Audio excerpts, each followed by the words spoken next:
Sejam bem-vindos ao nosso segundo dia. O Seminário de História, Memória e Cultura tem como importância mostrar e proporcionar que todos conheçam um pouco da cultura de Cariacica, especialmente os seus patrimônios culturais, de forma a reconhecerem, preservarem e divulgarem essas riquezas da cidade, fortalecendo identidades, afetos e a relação de pertencimento. E nada mais interessante do que falar da cultura da cidade no dia que ela completa 130 anos. Hoje é o segundo dia do nosso Seminário de História, Memória e Cultura de Cariacica. E os nossos encontros são assim, no formato de bate-papo bem descontraído, com convidados e convidadas super especiais que falam um pouco sobre a importância dos patrimônios culturais de Cariacica. E hoje é dia de festa, são 130 anos de Cariacica. Nessa terça-feira teremos 2 blocos de conversa.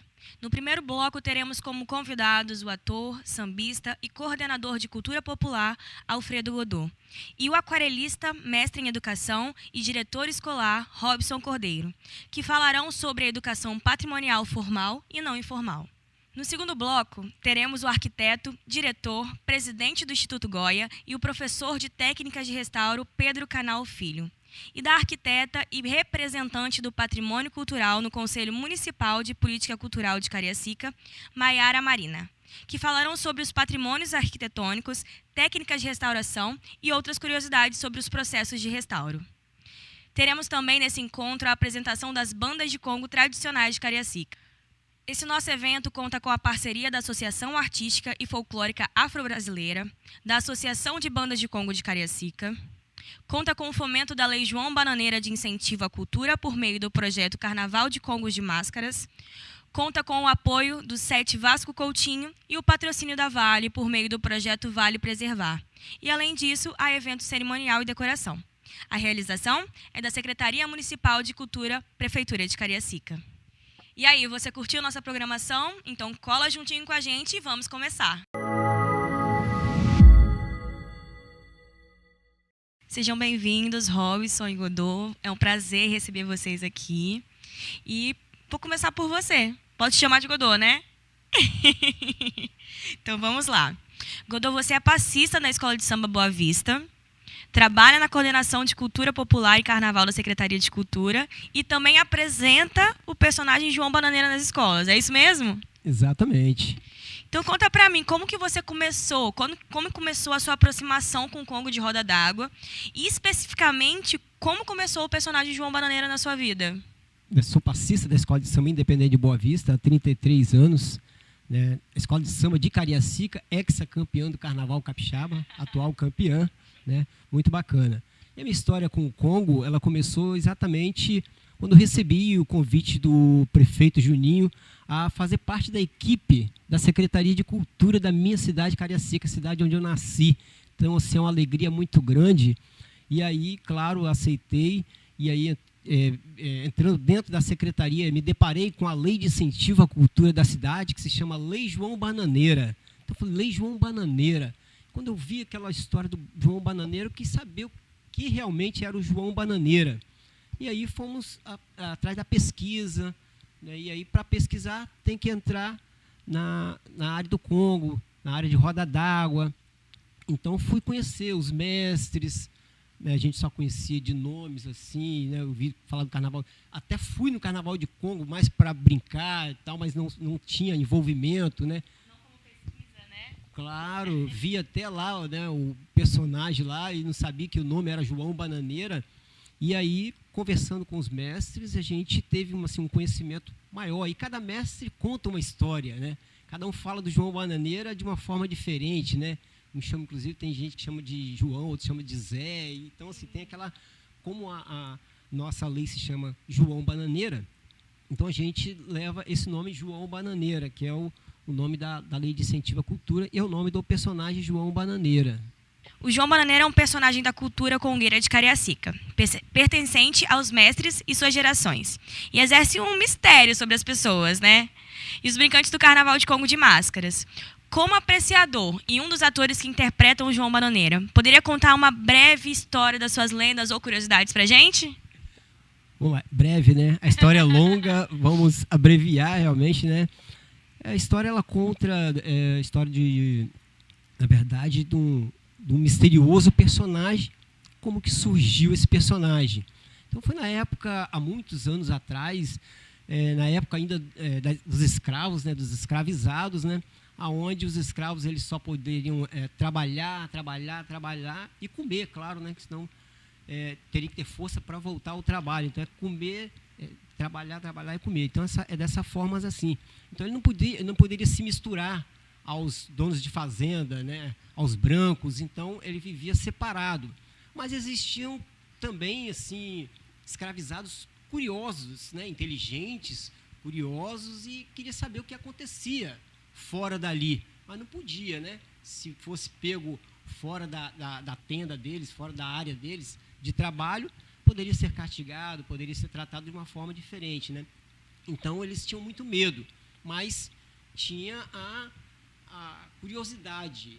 Então um desses escravos, num certo momento, fugiu ali em meia mata, né, roda d'água, Taquarussu, aquela área ali é muita mata, então ele passava escondido ao meio das matas e chegava próximo aonde estava acontecendo os eventos que aconteciam muito ali naquela região ali, nas fazendas, e ali estava acontecendo um evento, aonde dentro daquele evento algumas pessoas estavam fantasiadas, né, suas máscaras, algumas coisas assim, umas coisas mais chiques, né?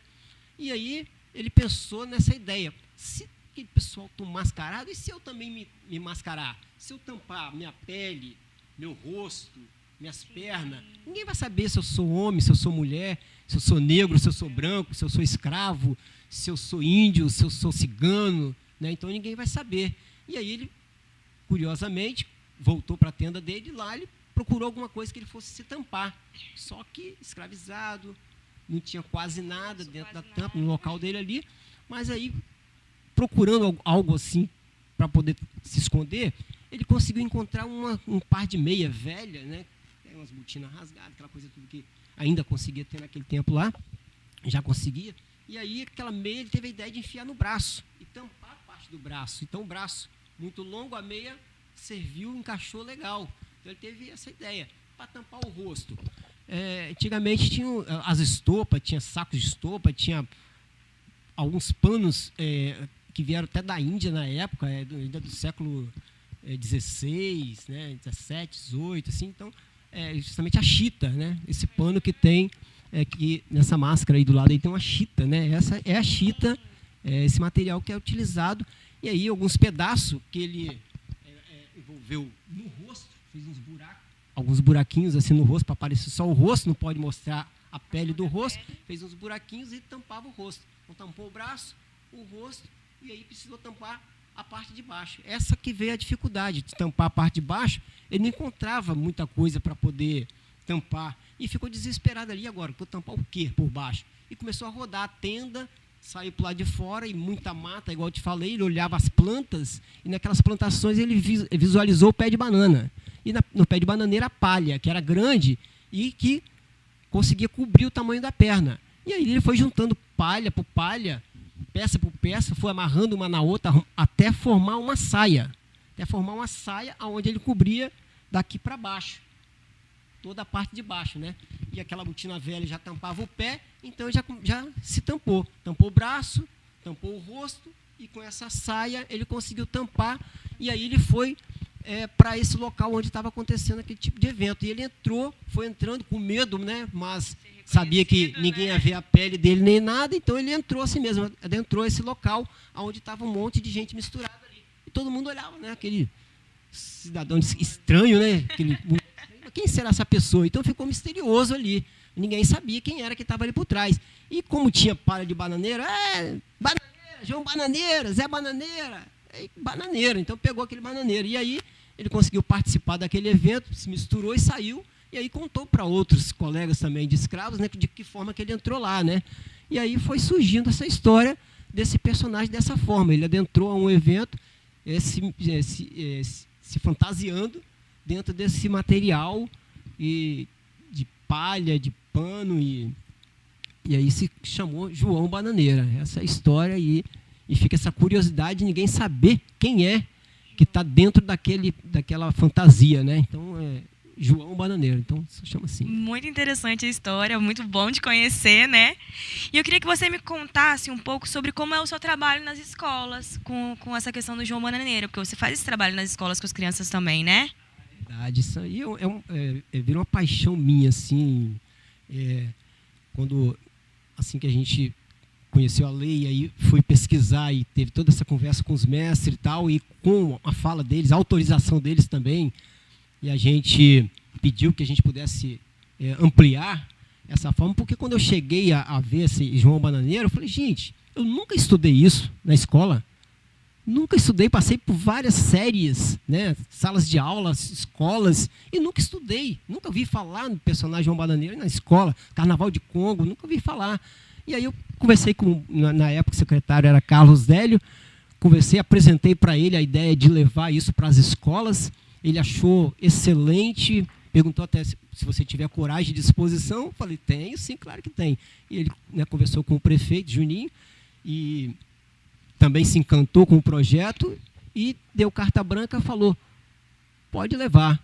E aí a gente colocou direitinho, um esboço direitinho de como que a gente ia levar esse trabalho, então a gente passa uma lista de material para a escola, né? A diretora ela envia um e-mail para a Secretaria de Cultura, e a Secretaria de Cultura recebe aquele e-mail, e aí a gente envia de como que as escolas podem ir trabalhando até a chegada do personagem João Bananeiro. Então, assim, a gente entrega um material, aquela semana a escola trabalha tudo que se fala do Carnaval de Congo, que se fala do personagem João Bananeira, e aí vai passando conteúdo para as crianças, né, para os jovens, para que eles possam já ir conhecendo. E a ideia bacana é que, no final, ela fala que o João Bananeira vai estar ao vivo ali na escola, no final de toda... então, vocês formulam perguntas, que depois vocês podem fazer para o João Bananeira, né, e aí a gente vai formalizando todo esse estudo aí. E também eles vão fazendo também os materiais reciclados, vão utilizando com material reciclado, fazendo o personagem João Bananeira, as casacas, os tambores, os chocalhos. Então, tudo são ideias que você vai movimentando dentro da sala de aula, e depois é feita uma exposição, né, no dia da chegada do personagem João Bananeira, exposição ali. Então, o bacana é que a gente faz para todas as idades, né? Um menino de 3 anos, 4 anos, 5 anos, mas não vão ficar com medo não, né? O mascarado, aí que está o segredo. Eu chego normal, desse jeito. Então, se o evento é 8 horas, eu chego lá às 7. Aí já começou também o evento, para mim já começou também a minha participação como ator. Já vou entrando na sala, já vou brincando, eles vão me vendo assim, eu vou me divertindo com eles, vão se familiarizando comigo assim e tal, tendo as intimidades, e quando a gente chega já para contar a história, eles já estão assim bem agarradinhos, bem familiarizados e tal, então aí fica fácil. E quando eu começo a contar, é dessa forma, eu monto um cenário, boto todas as coisas que pertencem, né, ao personagem João Bananeiro e ao Carnaval de Congo também, que eu levo uns tambores também e tal, e coloco tudo ali. E aí vou contando para eles, e cada peça que eu vou colocando no braço, no rosto, aquela coisa toda, eu vou me interagindo com eles, né? Eles vão interagindo. É uma coisa fantástica, assim, eles me ajudam até a montar o personagem. Então, assim, pensando na criança de 3 anos, de 4, 5, e já vem colocando a meia, eles me ajudam a colocar saia, me ajudam a colocar. Aí, quando eu vou colocar a máscara, que eu viro de costas e brinco com eles. Então, assim, nunca teve pânico, nunca teve choro de criança e tal. Por quê? Porque a interação é muito boa, né? A conversa com eles é muito bacana, então eles vão entender. A professora já falou toda aquela história. Sim. Então, só vou mesmo para finalizar, né, com o personagem, e montando junto com eles não têm medo, né? Então, fica muito bacana. E aí a gente finaliza, solta a música do Carnaval de Congo, e aí eu também já levei assim, um monte de máscara, eu coloco as máscaras originais do Congo todas do lado, ali eu já interagi com as crianças, já coloquei cada um perto das máscaras, nem todos querem vir, aqueles que aceitam vir para o palco, assim, a gente coloca perto de uma máscara. No final, as máscaras ficam nas crianças que aceitaram a vir para o palco. Os outros, eu também quero, também quero. Mas as professoras já estão cientes de quem vai colocar as máscaras, só são aqueles que estão ali, porque não tem para todo mundo, né? E aí acaba a gente fazendo uma roda de Congo dentro da escola, porque aí eu saio de bananeira, outro menino já sai batendo tambor, tocando o tamborzinho, outro já sai um monte de bananeira também. É fantástico, muito Deve lindo. ser uma sensação maravilhosa, né? Maravilhosa. Então, para solicitar a ida do João Bananeira na escola, como é que a gente faz? É só enviar um e-mail para sencult@cariacica.es.gov.br e solicitar o projeto João Bananeira na escola. E aí estamos aí para atender a todos vocês. Perfeito. Eu queria que você falasse um pouquinho desses prêmios que você trouxe para a gente ver. Na verdade, eu trouxe aqui, a gente falou do samba, né, e falou do Carnaval de Congo. Então, tenho muitas premiações de samba, né, 33 anos na Escola de Samba Boa Vista. E aí eu trouxe esse de 2017, Honra ao Mérito, Cultura Capixaba, a representatividade dos melhores do Carnaval Capixaba em 2017. E aí, de 2010 para cá, todos os anos, eu tenho a honra de ser premiado pelos trabalhos, não só pelo samba no pé, mas assim, todos os trabalhos que a gente faz artístico também. A gente faz apresentações em presídio, asilo, praça pública. Aonde a gente é chamado, a gente vai também. Né? Às vezes fala assim, você cobra quanto? Muitos locais, não há necessidade da gente estar recebendo para fazer um trabalho. Né? Eu acho que um rapaz falou assim, todo artista precisa de receber. Claro, né? A gente vive disso. Mas nem todos os locais têm a condição de pagar. Então eu acho bacana também que a gente possa dar a nossa parte também, como social, né? Eu acho que isso é bacana também. Bem legal. Então, esse é um de 2017. Esse daqui você falou que foi uma surpresa, né? Lá no camarim comigo. Pois é, esse porque é do Carnaval de Congo de Máscara, eu costumava ser premiado pelo samba. E aí, pelo trabalho que a gente desenvolve, pela Secretaria de Cultura, aqui eu queria mandar um abraço para a nossa secretária Renata, né, nosso prefeito Juninho, também passou pela gente o secretário Carlos Délio, o secretário também Eril Denadai, e aí todos eles também têm a história desse troféu, porque sem eles, né, a gente não teria conseguido conquistar esse trabalho. E uma pessoa ligou para mim, Godô, você como representante da cultura do Carnaval de Congo de Máscaras, gostaria de te dar um prêmio pelo seu trabalho, pela sua participação. Na verdade, quem precisa ganhar esse prêmio são os mestres, né? São aquelas pessoas que passaram por toda a dificuldade de viver até chegar a esse ponto. Muitos já se foram, né? Muitos já se foram, mas deixaram sua história. Deixaram essa história. Então, por isso que a gente está aqui hoje, para contar história, para contar... Não é nem nossa agora, nós que somos, né, jovens, mas do antepassado, aquelas pessoas que sofreram muito, mas que tinha muita coisa bacana para passar para a gente. E a gente tem orgulho de dizer que é deles, não é meu. Não é da Secretaria de Cultura, né, não é do prefeito. É do Congo, da área rural, de Roda d'Água, Taquarussu, Piranema, Boa Vista. É de vocês. De vocês. E é isso aí. Obrigada, muito bom conhecer um pouco mais da história de João Bananeira, um pouco mais da sua história também, né? Então vamos lá, Robson? Vamos lá, Bruna.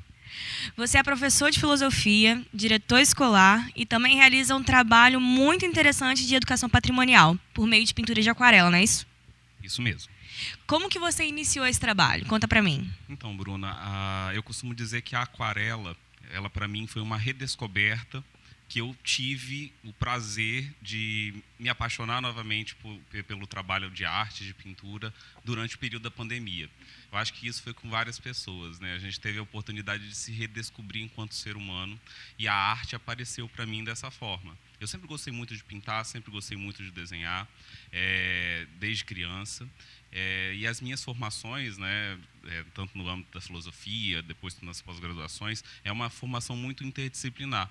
E, nesse meio termo, o desenho e a pintura sempre foi muito hobby, muito esporádico, nada muito profissional. Nesse ano, eu tive a oportunidade de me aventurar de uma forma mais profissional, mais intensa no âmbito da arte, e aí a aquarela surgiu aí num foco um tanto quanto patrimonial, de educação patrimonial mesmo, porque justamente é uma tentativa de resgatar um pouco da história, da cultura do nosso município, do nosso estado do Espírito Santo, valorizando as belezas arquitetônicas, culturais, artísticas que a gente tem nesse estado tão bonito e que às vezes é tão esquecido. Conta para mim quais patrimônios que você já representou através da aquarela e por que escolher esses patrimônios? Então, eu gosto muito de fazer representações, eu costumo chamar de iconografia, né? Eu faço essa representação iconográfica de pontos arquitetônicos do nosso estado.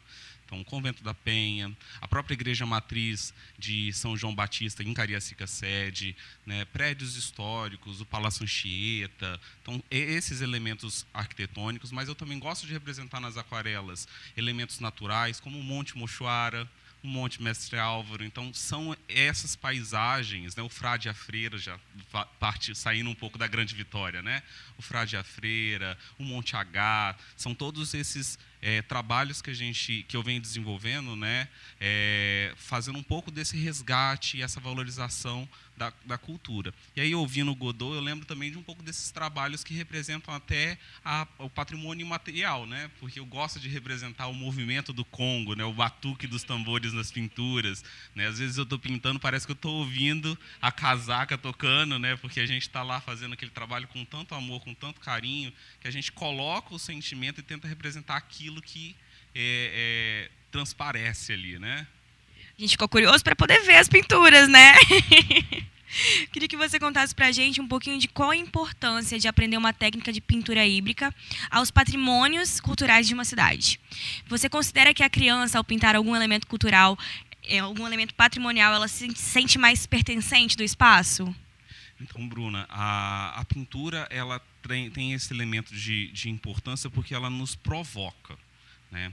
Tanto para apreciar uma pintura, é provocativa, porque você está diante de um elemento e te faz pensar, às vezes suscita uma memória, né, um pensamento, um gosto, né, uma angústia, às vezes aquele elemento te provoca isso, mas também é uma forma da gente refletir melhor sobre que aquela imagem significa para cada um de nós, né? Então, no caso da criança, né, a pintura ela não pode ser só uma pintura por pintar, ela precisa ter um objetivo. Os professores de artes eles fazem muito bem esse tipo de trabalho, né? Eu não sou professor de arte, né, eu sou professor de filosofia, mas eu sou também alfabetizador, mas eu vejo o trabalho de arte que é feito nas escolas e todo esse aparato que é dado para as crianças, né? Que elas tenham consciência do que elas estão fazendo ali. Então, tem toda uma preparação, tem a apresentação. Quando o Godot fala dos trabalhos, né, com o João Bananeira, a gente já pode fazer todo um trabalho de pintura a partir do próprio João, que eu acredito que seja feito também, né? Eu já pintei o João Bananeira. Ele estava falando comigo sobre. Né? Então, esses elementos, esses pontos, eles são super interessantes porque eles instigam, eles provocam na criança um outro olhar sobre a realidade para além daquilo que é simplesmente raso, né? Que eles possam pensar um pouco melhor sobre a realidade que eles vivem e se sentir pertencentes. Eu acho que esse é o papel da arte também, né? Fazer a gente refletir melhor sobre o nosso universo, a nossa realidade e nos colocar realmente pertencentes desse mundo que a gente vive. Muito, muito bom, assim, entender um pouquinho da sua história, né? Eu queria que você falasse pra gente como que a gente faz para poder ter acesso e conhecer um pouquinho mais do seu trabalho. Todos os meus trabalhos eu posto na minha rede social, né, um Instagram, que é @rcordeiro.arte. Então, lá tem todos os trabalhos que eu costumo fazer e a gente costuma postar, né? Tem vídeos curtos, né, em time-lapse da pintura, né? Alguns eventos que a gente participa também tem postagens. Então, todo o caminho que a gente tem feito, a gente tem postado no nosso Instagram. né?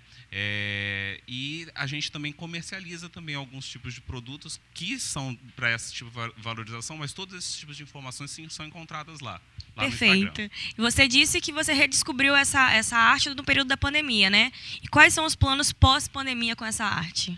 Incentivar cada vez mais o trabalho e fazer com que isso se expanda, né? Eu tive a sorte de ser contemplado pela Lei João Bananeira do município para uma exposição no próximo ano. Então, nós vamos divulgar ainda mais esse trabalho em 2021 com exposições aqui no município, né, dando um pouco a oportunidade que mais pessoas sintam, né, pertencentes dessa iconografia capixaba que a gente quer tanto divulgar. Então, ano que vem já tem um plano aí de exposição para a gente executar. Tem um plano bem lindo por aí, né? Pela frente. Com certeza. Meninos, foi um prazer receber vocês aqui. Esse bate-papo foi maravilhoso. E eu gostaria de convidar vocês e a galera de casa para poder acompanhar um vídeo de 3 bandas de Congo agora. Vamos? Vamos. Então vamos lá. Eu saí de Piranema, eu passei por Boa Vista, eu cheguei em Roda d'Água, parei em Taquarussu. Eu saí de Piranema, eu passei por Boa Vista, eu cheguei em Roda d'Água, parei em Taquarussu. Olê, olá, foi aqui que eu topei essa congá. Olê, olá, foi aqui que eu topei essa congá.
Uma beleza esses vídeos, não é mesmo? Eu gostei bastante, espero que vocês tenham gostado também. E que tal a gente ir para o próximo bloco?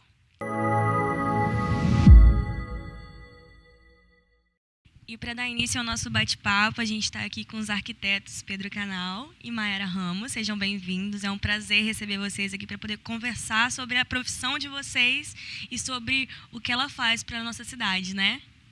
Vamos começar com você, Mayara? No vasto campo da arquitetura, qual é a sua especialidade ou predileção? Conta para mim. Bom, no momento eu trabalho com a arquitetura de forma mais generalizada, né, em vários segmentos da arquitetura, não tenho uma especialização fixa só em um segmento, mas na área de patrimônio cultural eu desenvolvi uma pesquisa, né, que fala sobre a estação de Areinha, que fica localizada em Cariacica. Essa estação ela fez parte de uma história do próprio município, que foi em 1904, né, que ela foi construída, e até hoje permanece lá. Foi desativada depois de 44 anos de uso lá, as linhas foram desativadas, mas permanece.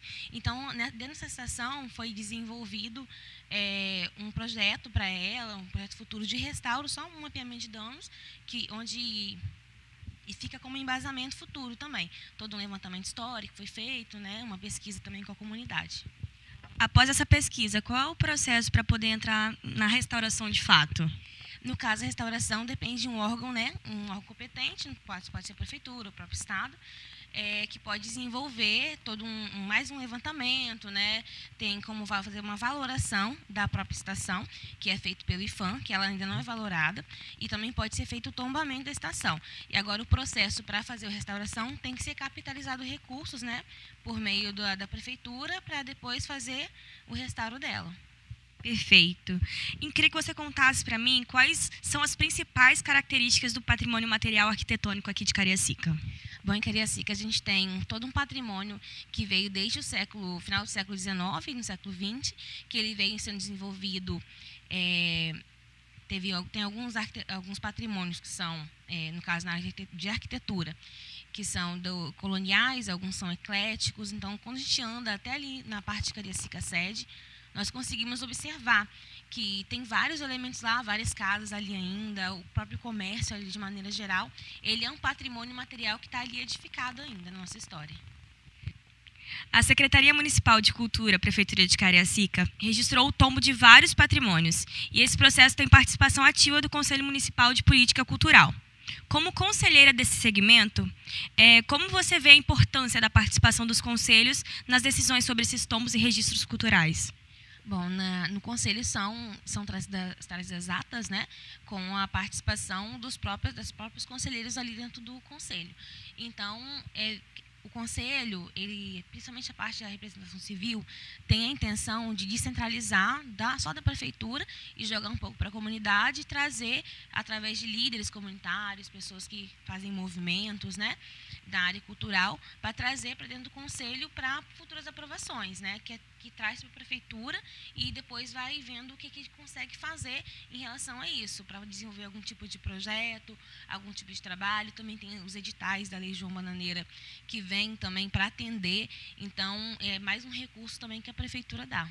E conta pra gente esse material que você trouxe para mostrar pra gente aí. Não, eu trouxe aqui para poder falar um pouquinho, né, aqui nosso livro, que foi a reedição da história de Cariacica, e que consta aqui nele até uma parte do meu trabalho, que é a inauguração da estação ferroviária, a primeira dentro do município, e que é maravilhoso a gente saber que foi a primeira, foi desativada depois, mas foi historicamente, fez um pertencimento muito grande para a comunidade, né? Então, aqui tem alguns trechos bem interessantes que falam desse patrimônio e também outros patrimônios também, materiais, natural, fala do Muxuara, que antes é chamado de Muxanar, né? E fala do próprio município, que é o interessante, o mais interessante que eu acho nesse livro aqui, que foi reeditado aqui em 2009, que fala que nós somos capixabas por causa dos milharais, que eram falados, os milharais, as capixabas, pegou tanto que hoje nós somos capixabas por conta de Cariacica. Perfeito, muito bom conhecer um pouquinho mais do seu trabalho, da sua história na profissão, tá bom? Muito obrigada. De nada. E vamos lá, Pedro. Para iniciar, eu queria que você contasse um pouquinho pra gente sobre a sua atuação no Instituto Goya. Bom, eu sou arquiteto de formação, né? Formei na Universidade Federal do Espírito Santo lá pelos idos de 91. E em 2000 a gente montou um projeto de uma escola de restauração, de uma escola de artes e ofícios, que tinha o objetivo de formar mão de obra de restauro a partir de jovens em situação de risco social, de vulnerabilidade social. Então, a gente já tem uma história aí de 20 anos, praticamente 20 anos de história na área de restauração, de formação de mão de obra e de restauro de edificações. Então, o Instituto é uma ONG, o Instituto Goya é uma ONG que trabalha com patrimônio cultural vinculado à cidadania. Então, a cidadania vem em primeiro lugar em relação ao patrimônio. O patrimônio é aquele que vai gerar cidadania, é aquele que vai trazer cidadania. Então, é um trabalho que já formou mais de 400 jovens ao longo desse tempo, já restauramos mais de 50 edificações ao longo desse período, em todos os municípios da Grande Vitória, municípios do interior do estado.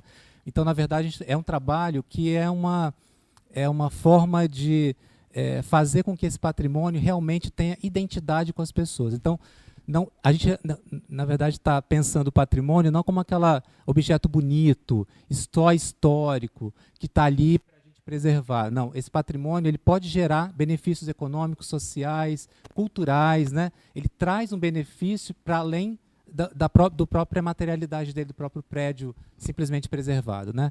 Então, o que a gente percebe é como essa memória, essa cultura, essa história podem fazer parte da melhoria da qualidade de vida das pessoas, né? Você mesmo falou que já participou de vários restauros aí, né? Eu queria que você contasse para mim, teve algum que te mexeu mais? Conta essa experiência da relação, sensibilidade, né, com restaurar a história de um lugar. Bruna, assim, cada projeto, cada obra é uma história nova, né? São pessoas envolvidas, é uma história daquele lugar, são histórias das pessoas que estão fazendo aquele lugar, que fizeram parte daquele espaço, dessas pessoas que estão vindo para fazer esse restauro, enfim. Então, todos eles são especiais. Mas a gente tem, por exemplo, umas histórias curiosas, a gente encontrar uma parede com ossadas lá na Capela Nossa Senhora das Neves, ali no Convento São Francisco. A gente estava fazendo restauração, de repente, começamos a tirar o reboco que estava solto, e a gente sentiu um oco na parede. E a gente foi tirando o reboco, quando chegou na metade, mais ou menos 1,20 m do chão, começou a soltar uma placa inteira. E atrás dela, ossadas. Então, estava dentro de uma capela, são 4 ossadas, dentro da capela, do altar-mor da Capela Nossa Senhora das Neves, que não tinha sido registrada. Assim, ninguém sabia daquilo, né? Então, a gente fez uma pesquisa depois para verificar a origem, na verdade, daqueles ossos. uma certeza que a gente tinha é que eles eram importantes, porque ninguém era enterrado dentro de uma capela, ainda mais no altar-mor dessa capela. Tinha até a possibilidade de ter os ossos de Frei Pedro Palácios, né, que o fundador do convento da Penha, porque ele foi enterrado, os ossos deles estavam enterrados no convento de São Francisco antes da demolição da igreja original, né, de São Francisco, e aí a gente estava com essa possibilidade. Ainda está em estudo isso, né, com carbono 14 a gente consegue identificar pelo menos o tempo, né, quanto tempo tem aquela ossada. Então, pelo tempo, a gente sabe de que data aproximada são. E aí pode até ser, de repente, do Pedro Felipe Palácio. Outra coisa interessante, assim, como a gente... Acho que o primeiro, né, como é aquela história, a primeira experiência a gente nunca esquece. Quando a gente começou lá na na Praça 8, foi um prédio da Praça 8, a gente formou a primeira turma em 2001, e a gente montou aquele andaime, todo mundo montando andaime, os meninos montando andaime, todo inexperiente, eu inexperiente, os meninos, todo mundo inexperiente, né? Uma equipe toda inexperiente. E quando a gente montou o andaime, tirou, porque não sei se vocês lembram, ali na Praça 8, aquela loja, a atual loja Base, do lado da Atômica até, que teve um problema essas semanas passadas aí da Marquês, do lado dela tinha uma lojinha, chamada Loja Base na época. E ela estava ela estava toda coberta com uma espécie de lambri. E quando a gente tirou o lambri, a gente viu que ele estava detonado, o prédio estava todo caindo praticamente. Então nós precisamos fazer com uma equipe inexperiente, todo mundo inexperiente, praticamente 100% daquela fachada. Do zero. Então, fizemos reforço de estrutura, reforço estrutural com engenheiro, enfim. Então, a gente teve todo Aí, quando a gente terminou, eu falei assim, gente, se nós fizemos essa obra, a gente faz qualquer coisa a partir de agora, porque foi uma experiência muito... Ao mesmo tempo que gerou uma ansiedade, né, ela gerou uma qualidade também. A gente viu que era possível, que aquele projeto funcionava. O primeiro grande projeto, obra que a gente fez, foi o Teatro Carlos Gomes, em 2004. A gente restaurou o prédio inteiro em 2004. E a gente já restaurou, assim, edificações tombadas a nível federal, estadual, municipal. Então, são muitas edificações de interesse. E assim, é uma coisa legal, né? A gente não tem medo, os meninos não têm medo de botar a mão no patrimônio de 300, 400 anos. A gente está preparado para isso. Olha que interessante, né? Essa coisa, assim, isso pode paralisar, né? Nossa, a importância desse prédio, enfim. E com essa formação, é um ano de formação, né?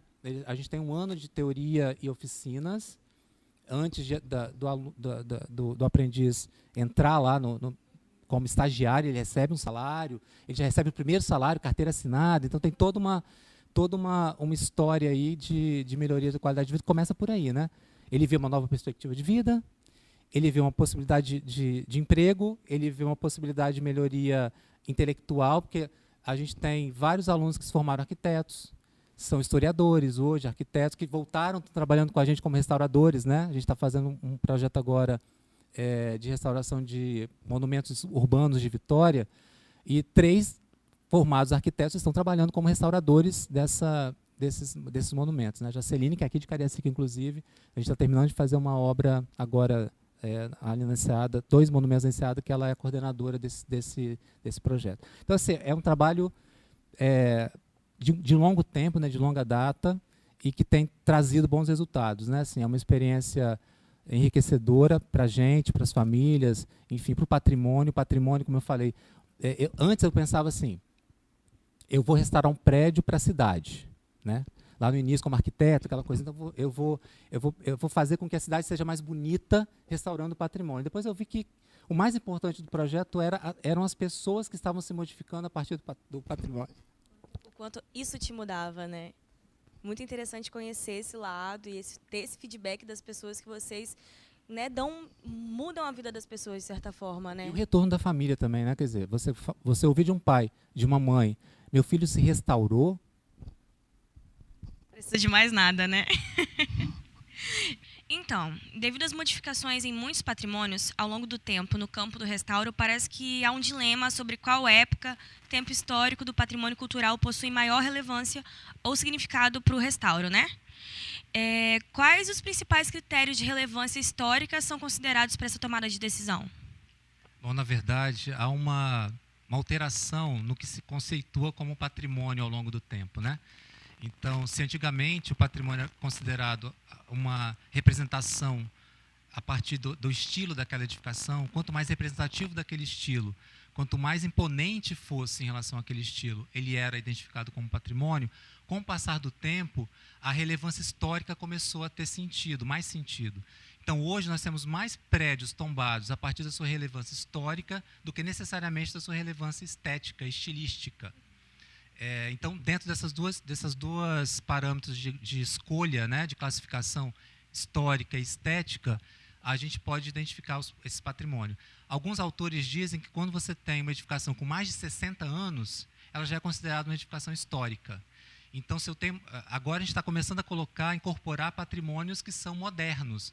Então, até um certo tempo eram coloniais, só os coloniais, depois o período só eclético e coloniais, e agora a gente está incorporando também um novo estilo, que é o estilo moderno, da década de 40, 50 no Brasil. Então, o que preservar desses monumentos, quando eles passaram por um longo processo de transformação, aí a sua pergunta é interessante, quer dizer, quando esses prédios vão incorporando modificações ao longo do tempo, imagina um prédio de 100, 200 anos, quantas modificações muitas vezes ele sofreu ao longo desse tempo. E quando eu identifico, quando eu vou restaurar, eu tenho que prestar atenção no que ele está me dizendo, do tipo, que coisas importantes foram descaracterizadas que eu preciso voltar, que questões eu tenho que deixar do jeito que está, porque ele já incorporou uma qualidade ao longo do tempo, então as pessoas já identificam aquilo como incorporado àquele patrimônio, então tem que preservar, mesmo não sendo original, e aquilo que está realmente descaracterizando que eu tenho que tirar. Então, é uma análise individual.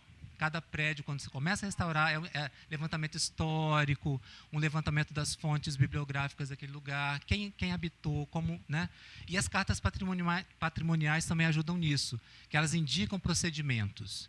Então, a carta do restauro vai dizer, você não deve fazer nada no achismo. Você tem que fazer baseado em evidências e em documentos legítimos. Então, tudo que eu vou fazer como restauração, a restauração exige isso da gente, um olhar muito mais cuidadoso, né? Um respeito pelaquela obra de arte que chegou ali até a gente, aquele material que chegou ali naquele momento, e um olhar meio que de atenção e de respeito com esse material que chegou até a gente, né? Porque imagina que por quantas questões ele passou ao longo do tempo. Imagina ser uma pessoa, né, vivendo tanto tempo, quantas experiências ele passou por ali. E o patrimônio cultural, ele tem que ser preservado, não é porque ele é bonitinho, não é porque o arquiteto acha bonito, quer ir lá, não, vamos botar... Não, o patrimônio cultural tem que ser preservado para a memória e identidade de um povo. E a gente sem memória e sem identidade, a gente é gado, a gente é tocado, as pessoas fazem o que querem da gente. Então, o patrimônio cultural, ele constrói memória, ele constrói identidade. Olha que coisa forte, a palavra é muito forte, identidade, né? Então, esse momento que a gente está vivendo aqui, essa discussão, é um pouco de uma discussão de identidade cariaciquense, né? Como que a gente se identifica como cariaciquense, como a gente se identifica como cidadão do estado do Espírito Santo, como capixaba, né? Isso faz, a memória, a história e o patrimônio fazem a gente lembrar. Então, quando eu passo na frente de um patrimônio que ele está preservado, restaurado, eu tenho curiosidade de saber o que é aquilo, né? Eu tenho curiosidade de entender o que é aquilo. A gente precisa estudar mais patrimônio na escola, né? Vocês estavam falando aqui antes, né? No primeiro bloco, assim, como é importante você trazer a história das coisas, a história da cidade, a história dos monumentos, como que isso faz com que as pessoas se identifiquem. Eu só amo e preservo aquilo que eu conheço, não adianta. Porque às vezes a gente estuda muito na escola a história de, né? de outros países, só a história do país em si, mas decorando, né? Decorando data para fazer prova. Quando, na verdade, assim, eu acho que cultura é maior do que educação. Se a gente for, né, nessa questão, cultura é muito mais amplo, né? A gente vai falar de cultura, a gente está falando, a educação está dentro da cultura, né? É uma das partes, assim. E a gente Mayra estava comentando agora que, antes da gente começar, que ela tinha essa questão do patrimônio, ela tem essa questão do patrimônio desde antes dela entrar na arquitetura. Ela tentou fazer até em pauta, né, depois ela teve arrumou um emprego, e não conseguiu fazer. Eu nem sabia disso. Quer dizer, ela se inscreveu para o projeto lá no passado, enfim. Como isso tem a ver, né, com essas ligações são interessantes, assim. E a gente se encontrou na faculdade, eu fui professor de Maiara, na Faculdade Salesiana, né? Fui coordenador do curso lá há um tempo. Então, assim, como a gente precisa do patrimônio para não ser... como a gente precisa do patrimônio para não ser não ser, vamos dizer assim, iludido, né? Então, assim, só para completar, estou falando falo muito, você está vendo isso, né? Então, assim, como a gente precisa do patrimônio para entender nosso futuro, buscar o nosso futuro, senão a gente vai sem saber para onde a gente quer chegar. Então, para finalizar, vamos à nossa última pergunta. Cariacica tombou, revitalizou e captou recursos para o restauro do Centro Histórico Eduartino Silva. Na sua opinião, qual a importância do poder público nas frentes de trabalho em prol do restauro de seus patrimônios culturais? Bruno, uma pergunta muito interessante. Patrimônio cultural, como a gente estava falando, patrimônio é um bem público, é um bem social, é um bem da comunidade. Ninguém melhor do que o poder público para zelar pelo patrimônio que é público, que é da cidade, que é de todo mundo, né? Então, o poder público tem um papel essencial, primeiro, na questão da identificação e do tombamento. A gente pode, como sociedade, requerer, mas quem tem que fazer a lei acontecer ou colocar esse monumento na lei é o poder público, né? Segundo, captar recursos para aqueles monumentos que são públicos também. Então, o Centro Cultural é um prédio público da Prefeitura de Cariacica, que já tem trabalhado, né, vem trabalhando com essa questão do patrimônio, de valorização do patrimônio cultural há bastante tempo, essa gestão está trabalhando com isso. A Thaís, lembra, a Thaís também fez, coordenadora de patrimônio, ela fez em pau. Olha só como as coisas estão interligadas, né? Assim, essa coisa do patrimônio pega a gente, né? Como uma cachaça, como diz lá, é uma cachaça. Então, a gente também se conhece, todo mundo se ajuda, né? Porque é uma coisa também... A área cultural, todo mundo tem que se ajudar, né? Enfim, para a gente sobreviver, tem que se ajudar. Mas, voltando à questão lá do poder público, eu acho que o poder público tem esse papel muito importante para essa conscientização também, educação patrimonial, né? Não só do tombamento e do dinheiro para restaurar, né? De recursos, captação de recursos, mas no sentido também de educar as pessoas, de educar os cidadãos para o patrimônio. A gente tem muito pouco isso, né? Então, voltando lá também àquele primeiro bloco que a gente estava conversando sobre essa questão de como é interessante trazer para a criança essas informações, né? Das manifestações culturais e materiais, visitar os espaços que são históricos, né? Os prédios que têm interesse de preservação do município. E todos os municípios têm muito patrimônio cultural, tanto material, a Mayra estava falando, tanto aqueles construídos, históricos, quanto imateriais. Aqui as manifestações imateriais são maravilhosas, né? Até o João Bananeiro estava falando aqui, o Congo, enfim. Então, o poder público tem uma responsabilidade muito grande, assim, de tratar bem o patrimônio, porque tratando bem o patrimônio, ele está tratando bem o futuro dessa comunidade, tratando bem o patrimônio, ele está tratando bem da qualidade de vida das pessoas também, não é só saúde, educação, né? Isso é importantíssimo, mas a cultura e o patrimônio cultural também são importantes, fazem parte desse pacote de necessidades que a gente tem. A gente viu com a pandemia a necessidade de cultura, né? Como é importante a gente ter cultura para não pirar, para não ficar doido, né? Para não enlouquecer. E nesse momento que a gente está vivendo, cultura e educação também, a gente precisa entender o que está acontecendo, a gente precisa saber o que fazer, ou discernir as informações que são falsas, as informações que são verdadeiras. Olha como é importante a gente ter essa integração educacional, cultural, né? Assim, eu acho que a gente está aqui assim comentando sobre isso, que é um tema que é extremamente importante para a gente, para o Estado. Eu agradeço ao município de Cariacica por essa oportunidade de estar falando um pouco sobre essas questões, porque realmente, Bruna, a gente precisa cada vez mais de cultura. Obrigado. É verdade. Assim, infelizmente, a gente chegou ao final do nosso programa aqui, né? Foi um prazer enorme receber vocês aqui, conhecer um pouquinho do trabalho de vocês, dos estudos, dos projetos. Espero que só cresçam, só voem por aí. E muito bom poder receber esse reencontro aqui, né? De professor e aluno. E para fechar, eu queria convidar vocês para poder assistir mais 3 vídeos de bandas de Congo de Cariacica comigo. Vamos lá? Vamos embora. Então vamos lá. E eu, seguindo meus avós, aí vem minha mãe, que é congueira, tem eu, aí caí de paraquedas nisso aí. Via meus avós, minha mãe, e eu não tinha espaço, assim. Ficava olhando, né, na juventude, crescimento. Aí fui entrando, fui gostando, fui me aperfeiçoando. Hoje, Congo é tudo para mim. Tenho meus filhos, meu sobrinho, que é tudo na minha vida.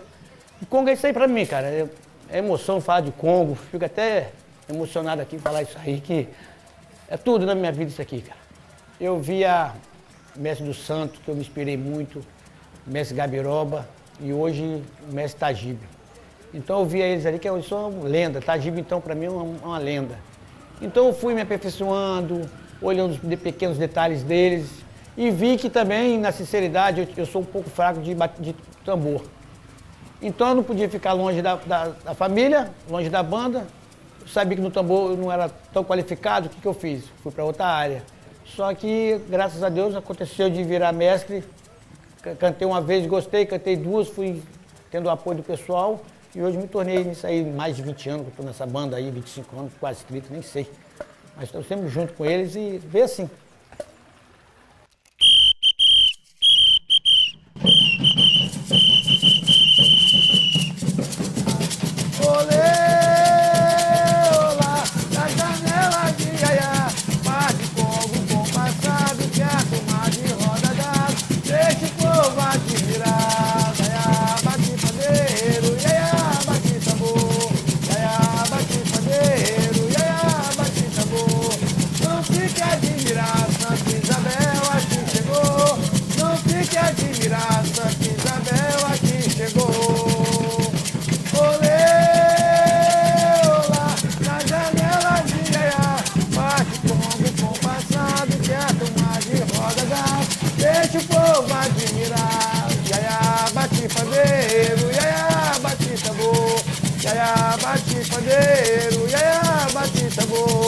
Não fique admirado, Santa Isabel aqui chegou.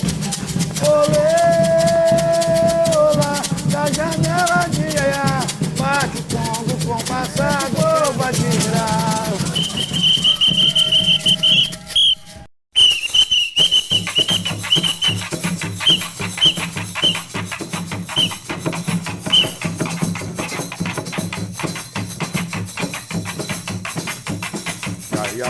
Você vai a penha, me leva, me leva.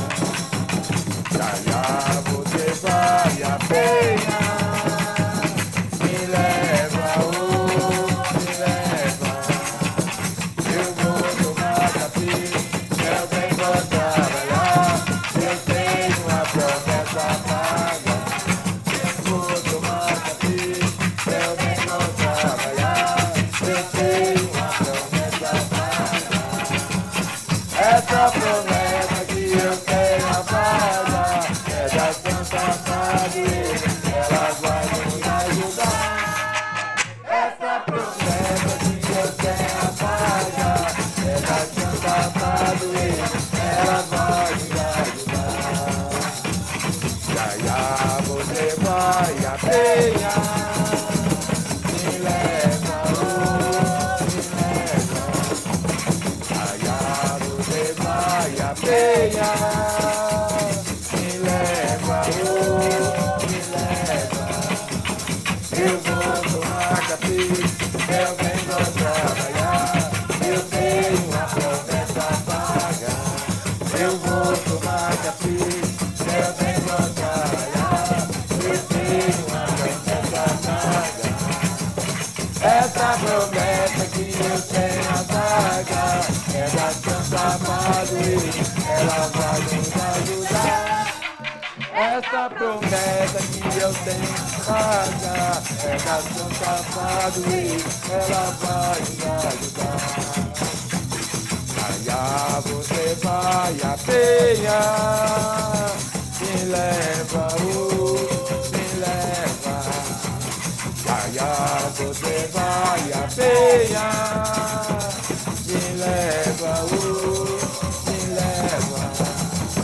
Eu vou tomar café, também vou trabalhar. Eu tenho uma promessa paga. Eu vou tomar café, também vou trabalhar. Eu tenho uma promessa paga. Essa promessa que eu tenho a pagar é da Santa Padroeira, ela vai nos ajudar. Essa promessa que eu tenho a pagar é da Santa Padroeira, ela vai nos ajudar.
E para comemorarmos o aniversário de Cariacica e encerrarmos essa nossa riquíssima conversa cultural desse seminário de História, Memória e Cultura, vamos chamar o prefeito Juninho para falar com a gente um pouco dessa belíssima comemoração de 130 anos e do legado que ele, como prefeito, está deixando 8 anos de gestão.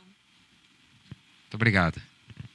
É com muito prazer que estamos aqui após um momento radiante da cidade. Nós acreditamos muito que, após esses 8 anos de governo, deixaremos muitos legados. Quero agradecer mais uma vez todo o segmento cultural, mas neste momento também agradecer a toda a cidade de Cariacica, que de uma forma ou outra deu a sua contribuição. Agradecer de forma muito carinhosa a minha equipe, agradecer a Secretaria de Cultura, aqui representando as demais secretarias. Sem sombra de dúvidas, eu não posso aqui deixar de agradecer a minha família, aos meus amigos, pedir a Deus que continue dando forças para que essa cidade pujante de pessoas de bem, trabalhadores e trabalhadoras, possam continuar nessa bela caminhada de fazer uma cidade diferente. E lembrando, durante muito tempo tentaram colocar na nossa cabeça que o aniversário de Cariacica era dia 24 de junho. eu quero aproveitar esse momento para pedir a atenção de quem nos acompanha. Cariacica, no dia 24 de junho, comemora o dia do seu padroeiro devido a uma lei municipal. O dia de Cariacica, o dia de fundação da nossa cidade, que inclusive está expresso em nossa bandeira, é 30 de dezembro de 1890. Até isso, nós resgatamos, por entender que a nossa história, a nossa memória, ela deve ficar sempre viva dentro de uma política pública que possa dar resultado. Com base nisso, queria parabenizar a nossa cidade, dizer que é com muito orgulho que nós encerramos 8 anos de governo, mas mais ainda, que chegamos a um final de 2020, que vai marcar a história deste mundo e que nós fizemos partes.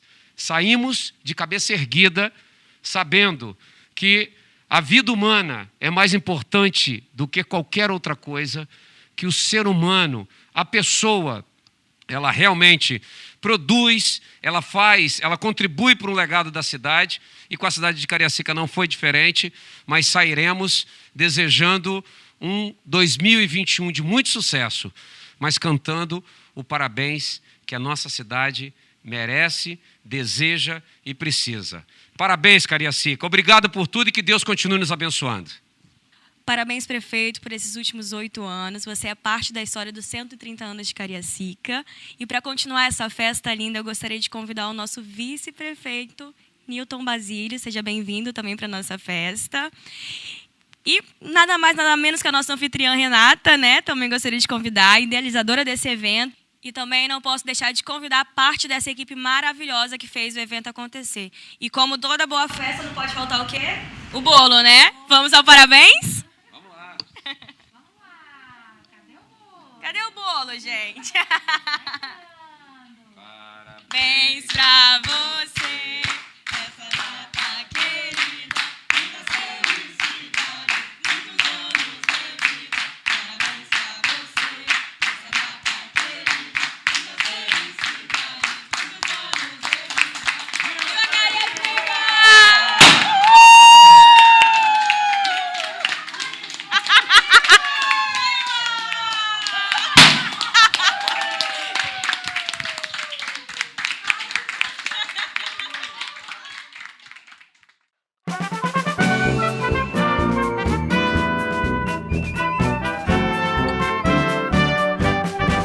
O pôr do sol no horizonte é ave, é fogo, é mensageiro, é a paixão dos verdes montes, Cariacica, amor verdadeiro. O pôr do sol no horizonte é ave, é fogo, é mensageiro, é a paixão dos verdes montes, Cariacica, amor verdadeiro.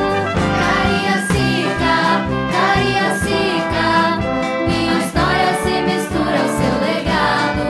Cariacica, Cariacica, no coração tem o seu nome eternizado. Do Mochuara eu posso ver a sede onde a cidade alvoreceu.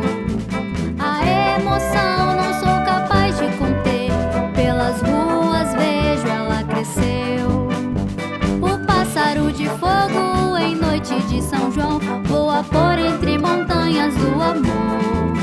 São os índios em uma linda união que celebram o milagre com louvor. Cariacica, Cariacica, minha história se mistura ao seu legado.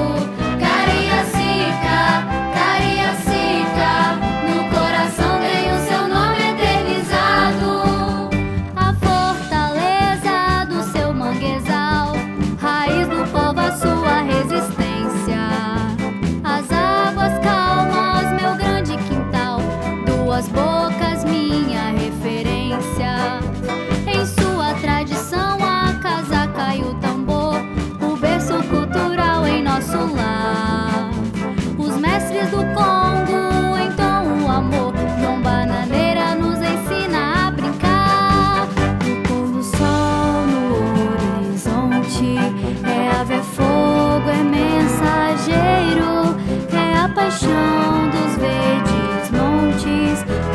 Cariacica, amor verdadeiro. Cariacica, Cariacica, minha história se mistura ao seu legado. Cariacica, Cariacica, vivo aqui, sempre fico ao seu lado. Cariacica, Cariacica, minha história se mistura ao seu legado. Cariacica, Cariacica, vivo aqui, sempre fico ao seu lado.